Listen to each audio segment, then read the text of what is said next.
Dito sa Papa Dudut Stories, ikaw ay hindi nag-iisa.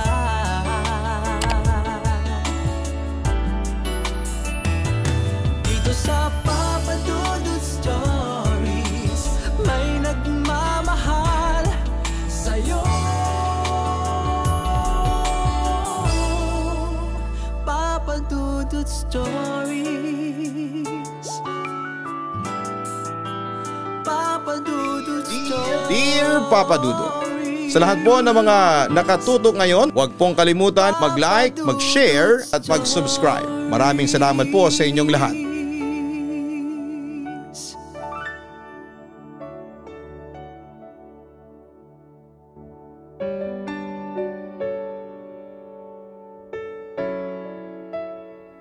Dear Papa Dudut, magandang araw Papa Dudut, ako po si Marina. Matagal nang tagapakinig ng programa ninyo. Lagi po akong nakikinig sa mga kwento ng ibang tao habang nag-aasikaso ng mga gawaing bahay o bago matulog. Ewan ko Papa Dudut, pero may kung anong gaan sa pakiramdam pag may mga taong nagbabahagi ng pinagdadaanan nila. Masaya man o masakit at parang may natututunan ka rin. At ngayong araw ay gusto ko namang magkwento ng tungkol sa buhay ko.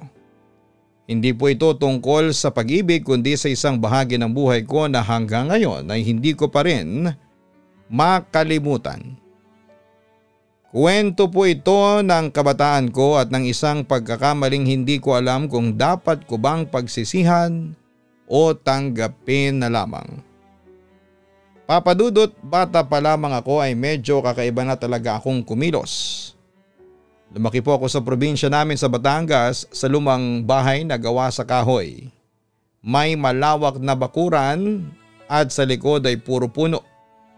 Doon akong lumaki kasama sina tatay, si nanay at si lolo. Si tatay karpentero. Madalas kong marinig ang lagitik ng martilyo niya sa likod ng bahay tuwing umaga. Si nanay naman ay may karinderya sa palengke. Lagi siyang maagang gumising para magluto ng paninda. Tapos ay aalis ng bahay bago mag-alas 6. At si lolo, siya yung pinakakakaiba sa amin. Albularyo siya sa baryo. Madalas siyang puntahan ng mga tao para magpahilot o magpagamot ng mga sakit na hindi kaya ng ospital. Tuwing tanghali pagkatapos niyang kumain, umuupo siya sa duyan sa labas ng bahay. Mag-aalay siya ng dasal habang may sinisindihang insenso. Ang amoy noon ay mahirap ipaliwanag. Mabango pero nakakakilabot. Habang pinagmamasdan ko siya ay laging may takot at paghanga sa loob ko. Nakikita ko kung paano siya tinitingala ng mga tao. Pero ramdam ko rin na may bigat sa bawat galaw niya. Tuwing may dumarating na pasyente o bisita, pinapatabi ako ni nanay. Marina, sa loob ka muna. Huwag kang makikialam sa ginagawa ng lolo mo, sabi niya. Pero makulit ako. Lagi kong sinisilip si lolo sa bintana habang nagdarasal siya. Habang pinapahiran niya ng langis ang may sakit. At tuwing tapos na siya ay kinagkwento niya sa akin kung paano niya napagaling ang mga tao. At minsan kung paano rin niya nakikita ang mga hindi nakikita ng iba. Lolo, totoo ba yung mga multo? Tanong ko minsan. Totoo sila po, sagot niya habang nakatingin sa malayo. Pero wag mong hangarin na makita sila. Mahirap yan na po. Kapag nasanay kang may nakikita, mahirap na silang mawala. Ngumiti lang ako noon at hindi ko pa talaga naiintindihan ang ibig niyang sabihin. Elementary pa lamang ako noon ay mahilig na akong manood ng mga horror documentary sa TV. Tuwing gabi habang naglalabas si nanay at nag-aayos si tatay ng gamit, ako naman ay nasa harapan ng lumang TV namin. Nanonood ng mga palabas tungkol sa mga engkanto, aswang at mga nilalang sa kadiliman. Lagi kong sinasabi sa sarili ko, sana'y makakita rin ako ng ganon. Wala pa akong takot noon, Papa Dudut. Para sa akin ay nakakatuwa at nakaka-excite lamang ang mga ganong kwento. Minsan habang naglalaro ako sa likod ng bahay, narinig kong parang may tumawag sa pangalan ko. Marina? Nilingon ko kaagad pero wala naman akong nakita. Tapos ay napatingin ako sa lumang puno ng balete sa gilid ng bakuran. Tahimik pero parang ang hangin ay iba. Ngumiti lamang ako. Baka imagination ko lang. Kinagabihan habang nag-aaral ako sa harapan ng lamparang may kandila ay narinig ko ulit ang boses na yon at mas malinaw na. Marina? Napalingon ako sa bintana. Marina, ako si Paula. Napakapit ako sa mesa. Sino yun? Bulong ko sa sarili ko. Tahimik ang paligid. Ang tanging maririnig mo lang ay ang huni ng kuliglig sa labas at ang hampas ng hangin sa bubong. Pagkatapos ng ilang minuto ay wala na ulit, Papa Dudut. Kinabukasan. Tanghali, nakaupo ako sa kama, dumudungaw sa bintana. Sa labas ay tanaw ko ang malaking puno ng balete. Napansin kong parang may anino sa ilalim ng mga dahon. Maliwanag ang araw pero ramdam kong may mga matang nakatingin sa akin. Bigla akong kinilabutan lalo na nang maramdaman kong lumamig ang bato ko. Napahawak ako roon pero wala namang kakaiba. Pagpikit ko ay sumilip ang imahe ng isang babaeng mahabang buhok, nakaputi at nakatayo lang doon sa lilim ng puno. Pinilit kong iwaksi ang imahe sa isipan ko. Guni-guni lang to. Baka dahil sa mga pinapanood kong horror, ang sabi ko sa sarili ko. Pero simula noon, Papa Dudut, ay iba na ang pakiramdam ko. Tuwing gabi kahit na nasa kwarto ako ay pakiramdam ko ay laging may nagbabantay sa akin. Hindi ko alam kung saan nanggagaling yung takot pero ramdam ko na hindi ako nag-iisa. Minsan kahit tahimik na ang lahat ay maririnig ko na lamang na parang may humihinga malapit sa tenga ko. Hindi ko na lang pinapansin. Pinipikit ko na lamang ang mata ko. At umaasang pagising ko ay mawawala rin ang mga naririnig ko. At doon nagsimula ang mga bagay na hindi ko na makakalimutan. Isang gabi habang nag-aaral ako sa kwarto, napansin kong gumagalaw ang kurtina ko kahit sarado naman ang lahat ng bintana. Tahimik ang paligid. Rinig ko pa nga yung tik-tak ng lumang orasan ni Lolo sa labas. Napahinto ako sa pagsusulat kasi gumagalaw talaga yung tela. Dahan-dahan at parang may dumadaan na hangin. Pero walang ihip. Bakit ba gumagalaw yan? Bulong ko sa sarili ko. Tumayo ako para isarado ang bintana. Paglapit ko ay medyo nanginginig na yung kamay ko pero pilit kong nilalabanan. Binuksan ko ng kaunti ang kurtina tapos ay sumilip ako sa may labas. Doon ako kinilabutan dahil sa ilalim ng buwan ay may babaeng nakaputi. Nakatayo lang siya, diretso ang tingin sa akin. Hindi siya kumikilos pero ramdam kong alam niyang nakatingin ako sa kanya. Napalunok ako. Hindi ko alam kung sisigaw ba ako o tatakbo. Tumalikod ako kaagad. Sinarado ko yung kurtina tapos ay dali-dali akong bumalik sa mesa. Nilakasan ko yung radyo para may marinig akong ingay. Pero kahit na anong gawin ko ay hindi ko maalis sa isipan ko yung mukha niya. Maputla, kalmado pero matalim ang kanyang tingin.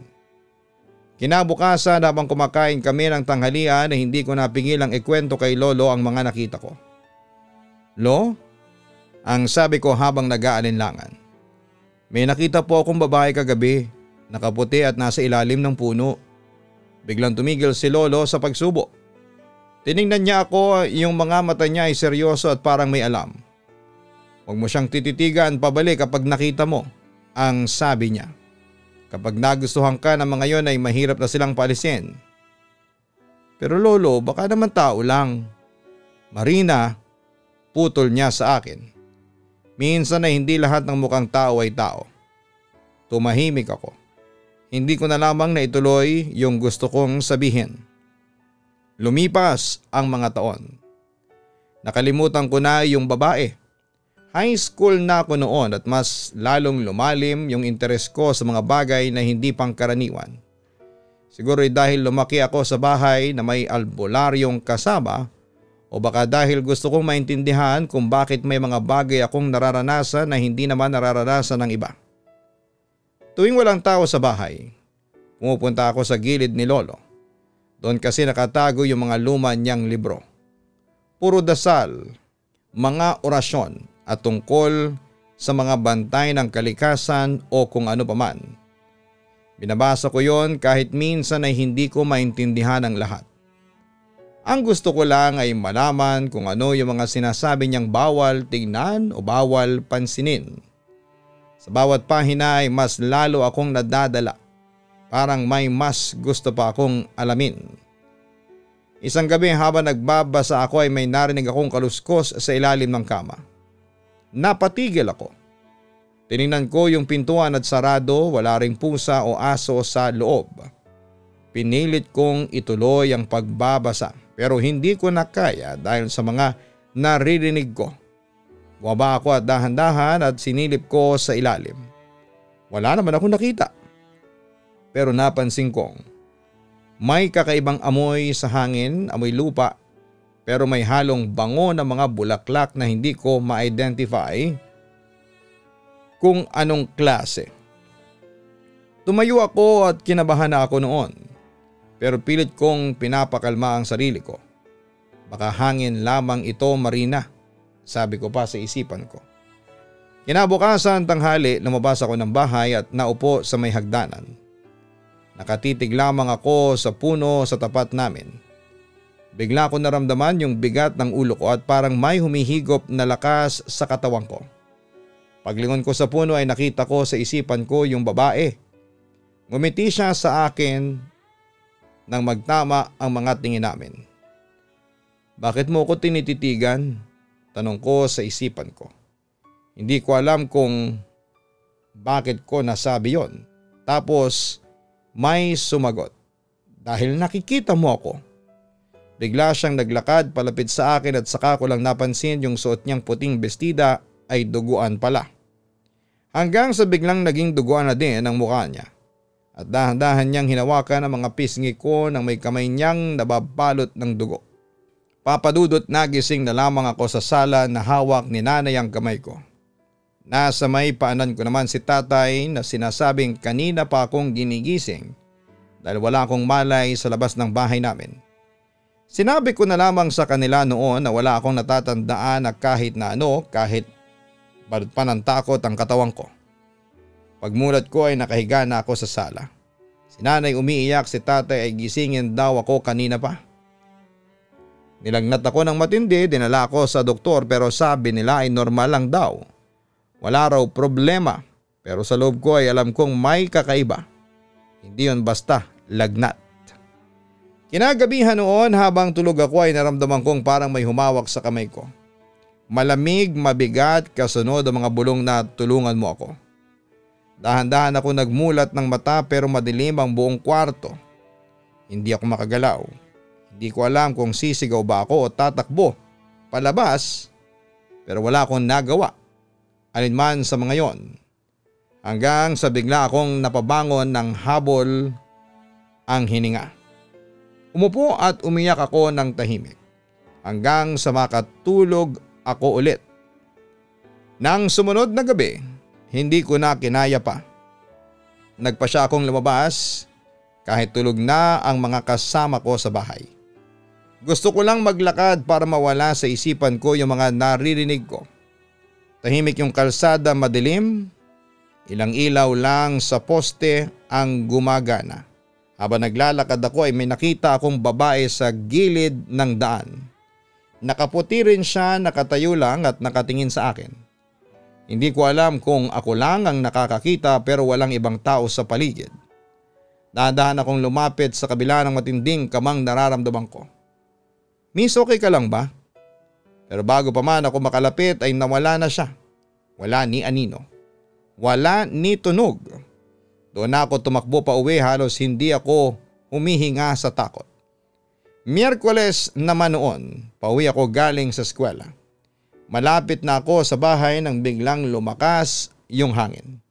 Hindi yung normal na hangin, yung tipong may kasabay na mabigat na pakiramdam. Bago ko pa napansin ay may humila sa buhok ko. Malakas at parang gustong hatakin pabalik. Aray! Napasigaw ako. Napahawak ako sa ulo ko at napatumba sa simento. Pagangat ko ng ulo ko ay wala namang tao, pero may narinig akong boses sa tenga ko. Huwag kang tatanggi. Kailangan ko ng katawan mo. Napahawak ako sa tenga ko. Nanginginig tapos ay tumakbo ako papasok ng bahay. Pagdating ko sa loob, diretso ako sa salamin. Tinignan ko ang sarili ko, pawis, putla, nanginginig pa rin. Pero may napansin ako sa balikat ko. May bakas ng kamay, maitim at parang paso. Hinawakan ko yon, masakit at mainit ang pakiramdam ko sa balat. Tinakpan ko kaagad ng damit at hindi ko sinabi sa kahit kanino. Ayokong isipin ni Lolo na sinuway ko siya, pero sa totoo lang, Papa Dudut, alam ko may dumidikit sa akin na nilalang na hindi ko na basta-basta mapapaalis. Papa Dudut, dumating yung punto na hindi ko na alam kung hanggang saan ko kayang tiisin ang lahat ng mga nararanasan ko. Nagawa lang ng imahinasyon ko ang lahat. Pero nung nagsimula na ako masaktan at munti ka nang mamatay, doon ko na na-realize na totoo na may sumusunod sa akin. At hindi na siya basta-basta nagpapakita lamang. Isang hapon galing ako sa eskwela. Mainit ang araw pero habang naglalakad ako sa kalsada, ramdam ko yung biglang paglamig ng paligid, may mabigat na hangin, yung tipong parang may nakasunod sa'yo. Pabilis ng pabilis yung lakad ko kasi naiilang ako sa kung ano man ang nararamdaman ko noon. Sa paglingon ko ay wala namang tao tapos ay biglang parang may tumulak sa likuran ko. Napasigaw ako at nadapa ako sa gitna ng kalsada at sa bilis ng pangyayari halos tumapat na ako sa jeep na paparating. Kung hindi lang ako nahatak ng isang lalaki naglalakad ay baka wala na ako sa ngayon. Miss ayos ka lang ba? Tanong niya. Hindi ako makasagot. Nanginginig ako, hingal na hingal at hindi ko maipaliwanag kung bakit pakiramdam ko ay may tumutulak talaga sa balikat ko bago ako nadapa. Sa pag-uwi ko ay tahimik lamang ako. Pero kinagabihan, mas lumala ang lahat. Sa panaginip ko ay nasa loob ako ng madilim na kwarto. Ramdam ko yung bigat ng hangin ay tapos biglang may malamig na kamay na humawak sa leeg ko. Hindi ko makita ang mukha niya pero alam kong babae siya. Nagsisigaw ako pero walang lumalabas sa bibig ko. Hanggang sa maramdaman kong sinasakal na ako ng mahigpit. Nagising ako na pawis, hinihingal at umiiyak. Hindi na ito normal. Bulong ko sa sarili ko. Alam kong kailangan ko ng tulong. Kinabukasan, lumapit na ako kay Lolo. Hindi ko na kayang itago pa ang nararamdaman ko. Lolo, ang sabi ko habang nanginginig pa rin. May sumusunod po sa akin. Hindi ko na po kaya. Lagi siyang nandyan kahit tulog o kahit gising ako. Sinasaktan na po ako. Tahimik lang si Lolo. Hindi siya kaagad sumagot. Tinignan niya lamang ako ng matagal bago siya tumayo. Kumuha siya ng maliit na supot ng asin at sinabuyan ang paligid ng bahay.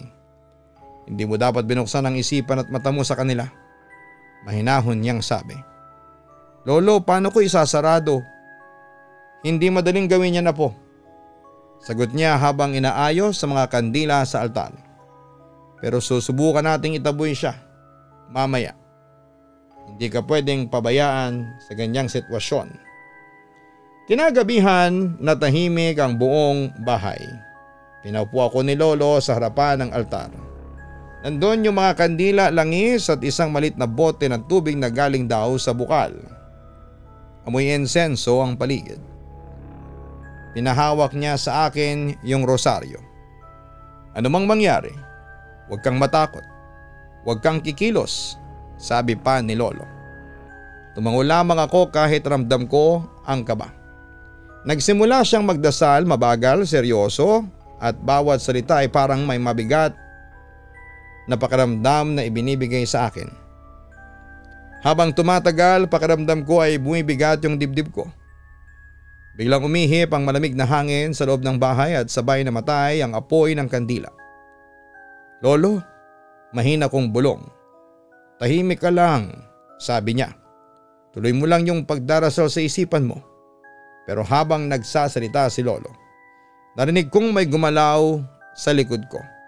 Hindi ko man nakita pero ramdam ko yung lamig sa bato ko. Para bang may nakatayo sa mismong likuran ko. Lolo, nandito na siya. Halos hindi na lumalabas yung boses ko. Tumahimik ka lang, ulit ni Lolo, mas mahigpit ang tono. Pagkatapos ng ilang sandali ay biglang bumalik ang liwanag ng kandila. Nagliwanag ulit ang altar pero kahit natapos na ang dasal ay hindi na nawala ang bigat sa pakiramdam ko. Kinabukasan ay pumasok ako sa eskwela. Akala ko ay magiging normal na ulit ang lahat pero hindi pa pala. Habang naglalakad ako sa koridor ay biglang lumamig ang paligid. Narinig ko yung mga paa kong tumatama sa sahig pero parang may isa pang hakbang nakasunod. Pabilis ng pabilis. Napalingon ako. Wala naman tao.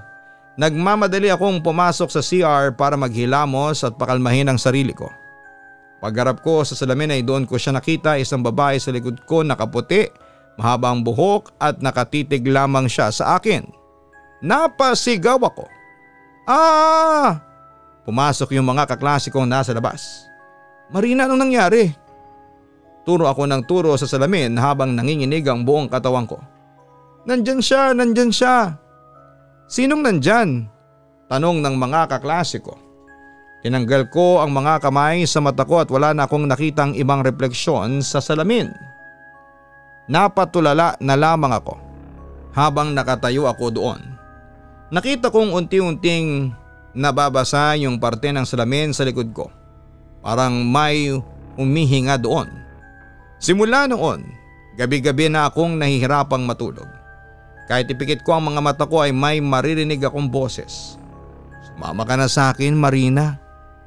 Sa lugar kung saan ay walang sakit, walang takot. Samahan mo ko. Ayoko nang malungkot. Pagmulat ko ay pawis na pawis ako at nanginginig at hindi ko na alam kung gising pa ba ako o nananaginip lamang. Nang sumunod na hapon, dumaan ako sa sementeryo pa uwi at hindi ko alam kung bakit ko pinili yung daan na yon. Tahimik at malawak at puro damo. Habang naglalakad ako ay biglang lumamig ang hangin. May kung anong puwersa na parang humila sa akin papasok sa loob. Pinilit kong humakbang pabalik pero hindi ko na magawa. Ang mga paa ko ay parang mabigat na. Hanggang sa napunta ako sa isang puntod. May kandila at may bulaklak. Tumingin ako ng mabuti at halos hindi ako makahinga nang mabasa ko yung nakasulat sa lapida. Paula, 1999 to 2016. Napahawak ako sa dibdib ko. Siya yun. Hindi ko pa natapos ay yumuko ako at biglang may malamig na kamay na humawak sa paa ko. Mahigpit at parang ayaw akong pakawalan. Tulungan mo ako. Napasigaw ako at dali-daling tumakbo palabas ng sementeryo. Pero habang tumatakbo ako, bawat liko na ginagawa ko ay hindi ko man marinig ang mga yapak ko ay alam kong hindi ako nag-iisa. Pagdating ko sa bahay ay halos hindi ako huminga sa sobrang kaba. Dumiretso ako sa kwarto at sinarado kaagad ang pintuan pero maya-maya lang ay may kumatok 3 beses. Lolo? Tanong ko. Walang sagot mula sa labas ng kwarto. Pagbukas ko ng pinto wala namang tao pero sa sahig ay may isang bulaklak na puti. Katulad ng bulaklak sa puntod ni Paula. Kinuha ko yung bulaklak at agad kong tinapon sa labas. Pero habang lumalayo ako ay ramdam kong may nakatingin sa akin mula sa dilim. Hindi ko makakalimutan ang gabing yon, Papa Dudut. Mga 12:00 na ng tanghali, tahimik sa paligid. Maliban sa tiktak ng orasan at pagaspas ng dahon sa labas ng bahay. Nasa sala kami ni Lolo, may nakahandang altar sa gitna, may 3 kandila, isang mangkok ng asin at baso ng tubig. Hawak ko yung rosaryo na luma na. May kupas na ang krus. Nanginginig ang kamay ko pero sabi ni Lolo, "Kaya mo yan, apo. Huwag kang matatakot at magdasal ka lang." Nagsimula siyang magdasal. Latin yung ibang binibigkas niya at hindi ko maintindihan pero ramdam ko yung bigat ng bawat salita niya. Habang umaandar ang dasal ay biglang lumakas ang hangin kahit nakasara lahat ng bintana. Gumalaw yung apoy ng kandila tapos ay isa-isa silang namatay.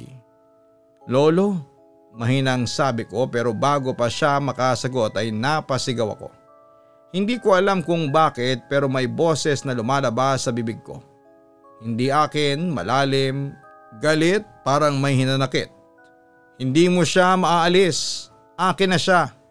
Tumalsik yung mga kandila at nagkalat yung asin sa sahig tapos ay napatras si Lolo. Halos mawalan siya ng malay sa lakas ng hangin at ingay ng mga gamit na nagbabagsakan. Naramdaman kong biglang bumigat ang ulo ko. Parang may humahawak sa bato ko. Umiyak ako habang nagsisigaw, "Lo, tulungan mo ako!" Pero yung boses na lumalabas sa akin ay iba pa rin. Nagpatuloy si Lolo sa pagdarasal sa kabila ng panghihina ng katawan niya. Halos sumisigaw na siya sa paus niyang boses. Maya-maya ay biglang nagliwanag muli. Nagbalik ang apoy ng isa sa mga kandila. Nawala yung bigat sa katawan ko at umupo ako sa sahig, umiiyak at halos hindi makahinga. Si Lolo hingal na hingal pero pilit akong niyakap. "Tapos na, apo," ang sabi niya. Pero hindi pa siya umaalis. Kinabukasan kahit mahina pa si Lolo, pinilit niyang pumunta sa sementeryo. Sumama ako at nasa dulo ng baryo yung lumang libingan, yung tipong laging tinutubuan ng damo. Kinausap niya yung tagapagbantay, matandang lalaki rin. Sabi nito, si Paula yung batang nalunod noon sa sapa. Malapit sa bahay ninyo. Magkasing edad lang halos kayo niyan dati." Napatingin ako kay Lolo. Hindi siya nagsalita pero alam kong may bigat sa loob niya. Dagdag pa ng tagapagbantay, "Simula nang mamatay yung bata, may mga nakakakita raw ng batang tumatakbo sa ilalim ng puno ng balete. Tapos bigla na lang nawawala. Doon ko lang naramdaman na parang konektado lahat. Yung balete sa harapan ng bahay, yung boses na naririnig ko, pati yung mga pangyayari tuwing gabi." Sabi ni Lolo habang pauwi kami, "Apo, si Paula ang espiritu sa puno. Doon siya nakatali kaya hindi siya matahimik." Gabi na noon nang inutusan ako ni Lolo na magdala ng puting kandila, asin at tubig sa tabi ng puno. Kinakabahan ako pero sinunod ko siya. Tahimik ang paligid, tanging ingay lang ng kulinglig at ihip ng hangin. Nilagay ko sa lupa yung mga gamit tapos ay sinindihan ko yung kandila. Habang nakayuko ako, may narinig akong mahinang tinig mula sa gilid ng puno. "Ayokong mawala," sabi ng boses. "Dito ako masaya." Nanlamig ako pero pinilit kong magsalita. "Paula," sabi ko, "patawad kung natakot ako sa iyo. Pero hindi ako pwedeng sumama sa iyo." Biglang lumakas ang hangin. Yung apoy ng kandila ay halos mamatay ulit pero hindi ko inalis ang tingin ko sa kandila. Hinintay ko hanggang sa kumalma na ulit ang paligid. Pagkatapos noon ay dahan-dahan kong sinarado ang mata ko at nagdasal.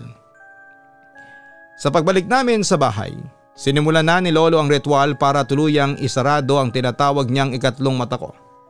Umupo ako sa harapan niya habang hawak niya ang langis na galing pa sa lumang simbahan. Dinukit niya ng 3 beses yung langis sa noo ko habang may binubulong na dasal. Sa labas ay biglang lumakas ang ihip ng hangin. Tapos ay may kalderong nahulog sa kusina pero hindi siya tumigil.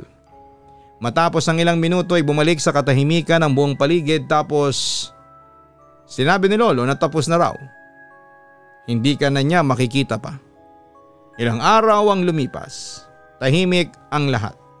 Wala na mga bulong at wala nang lamig sa kwarto at wala na rin yung pakiramdam na may nakamasid sa akin.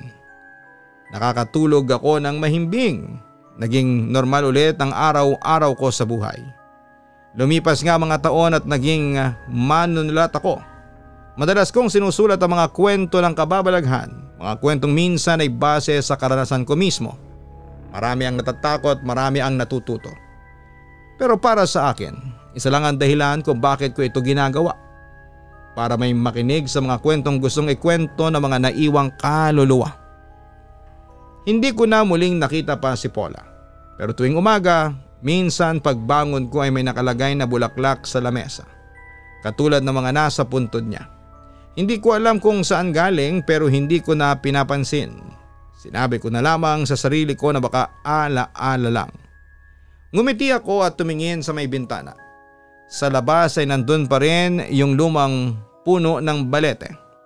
Lumaki na ako, marami nang nangyari pero bawat ihip ng hangin na galing doon ay parabang paalala lang na minsan ay may kaibigang gustong marinig. Ngayon matanda na ako.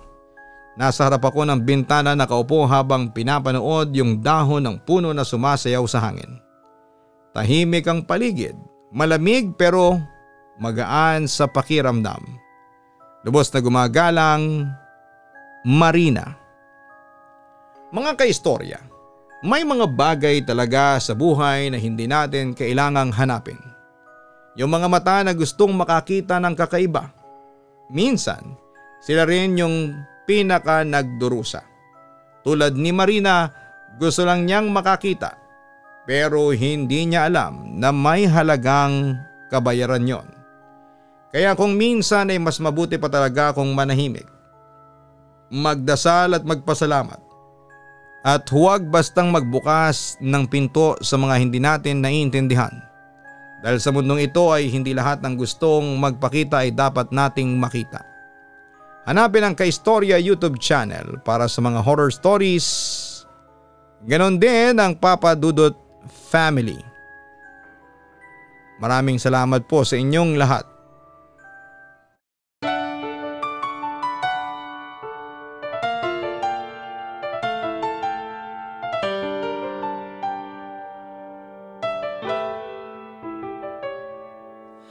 Ang buhay ay mahiwaga, laging may lungkot at saya. Sa Papa Dudut Stories, laging may karamay ka.